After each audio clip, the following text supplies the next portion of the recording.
Hello everyone, Ogre27 Kane here today, and I want to do a review of Front Mission First Remake for the Nintendo Switch. This was originally a Super Famicom, then Nintendo DS title, and now a Switch. So let's do an overview, find out what this game's all about. So this is a post-apocalyptic, sci-fi futuristic setting involving mechs on an island out in the middle of the ocean by two different groups fighting over this island. There are several wars that occur, and this is just one saga that occurs during one of the wars. This is a pretty interesting story, and it is kind of old and outdated now, but I'm probably one of the few people you're going to meet who's going to give this a fair shake, because honestly, I think this version is really good. So this is a turn-based tactical RPG given to us originally by Square Enix.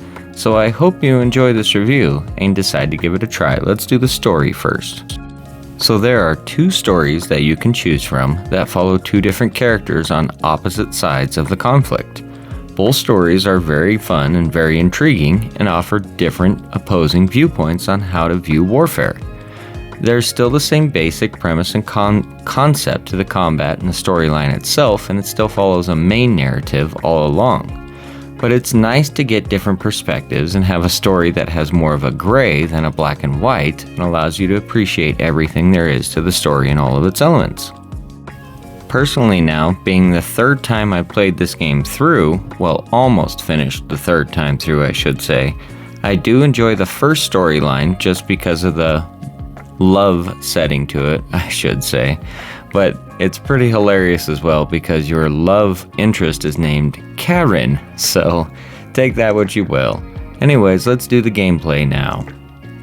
So the gameplay in this is a turn-based tactical RPG, and it was originally put forth years ago by a couple of early Square Enix developers that were just learning a lot of how to build games. This is one of the original tactical strategy RPGs out there, and it still holds up today. The problem for a lot of people, and what I've seen a lot of reviewers say about this, is that the gameplay is too slow and monotonous, and it takes too long to get your Wanzers upgraded and in condition to fight each battle. I think that's part of the charm to an old Super Nintendo game and part of the interest to it. It doesn't bother me, but I can see how the slow-paced nature of the gameplay itself, on top of the very slow progression, can irritate a lot of people. So, don't let that bother you, don't let that fool you. If you like mech combat and you enjoy a good story, there's nothing wrong with it, and the gameplay is absolutely fantastic in terms of strategy, tactical, turn-based RPGs. If you need a good one, this is definitely a fun one to play, and it's at a relatively good price at $40 for a new copy with the limited edition inserts and whatnot. I'm very happy with it, and honestly I'm disappointed with most of the review scores I've seen from a lot of larger review entities. So let's move on from that and let's go on to combat now. Well, the combat is kind of what you expect out of a strategy tactical turn-based RPG. The interesting part to this one, though, is that you have different parts on your mechs, rather. So you have your legs, you have each arm, and you have a core. Then on top of that, your arms have multiple options for weapons, and you have a backpack to help with different weight distribution. This makes it really fun and interesting in terms of your strategy, and makes it so you can't necessarily just OP a character because you won't necessarily know if you're going to be able to hit the limb or arm that you need to.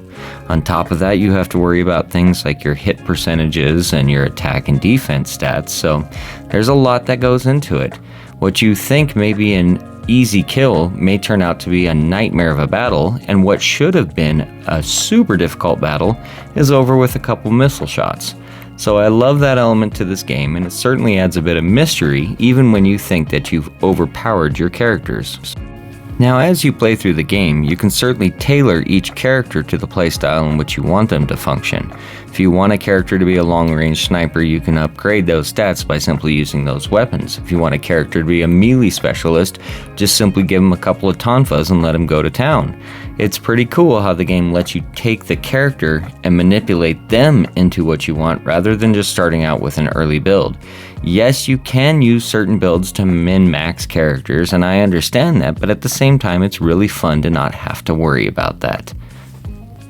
So, let's move on to our next category now, the graphics and animations.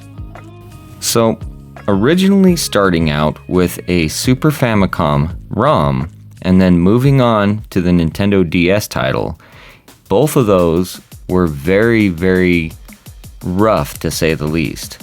This game is basically a complete rebuild of everything down to the T. All the maps look identical, all the characters, mechs, and everything look identical. They just took their time completely rebuilding and up-resing every character. Now, to me, this is absolutely awesome. I love this because they really didn't change anything about the game. But it certainly isn't the most updated look to something, and it may look like old school graphics or even cheap graphics to some people, so it's not a problem to me. Let's talk about the animations. In my opinion, as you see here, they're pretty smooth, but they do have their rough edges, and the frame rate does suffer from time to time. So let's talk about the controls and the audio now. So the controls in this were updated a little bit, and there is a modern control scheme for it, or a classic control scheme for it. Now personally I prefer the modern, and I love having the full camera control and the zoom in and out options. They certainly make it a lot more theatrical in what you're trying to do. They also help you move the camera around so you can actually see where enemies are and do some scouting ahead. It's kind of annoying in the older versions because some of the characters manage to stay well hidden on some of the maps. So definitely some good updates there, and as far as the audio goes, everything runs really smoothly there. I really enjoyed all of the music and all of the sound effects. Now there is not voiced dialogue, so that's something people may have to get over, but to do this on an old RPG, it's not too bad. So let's talk about conclusion now. In conclusion, this has turned out to be a fantastic remake, and they have me on board for the Front Mission 2 remake and the 3 remake that they've announced as well. I absolutely love the series. It's one of my favorite. I played them back on the PlayStation 1, Super Famicom, and Nintendo DS. So I can't wait to see what those two games have in store, and I can't wait to see how the remakes are upgraded on top of all the extras that we might get. So in conclusion, I would say go out and support this game, spend the $40, buy it now because it will be rare, it will be expensive, and this is a game that in my opinion still holds up today. This was a worthy remake, and everything they did was on par with what I expected. Well, thank you for watching today's video. It was a blast to make. I upload every single Monday. If you enjoyed this, please like and subscribe. And have a great rest of your day. This is Ogre 27 Kane, signing out.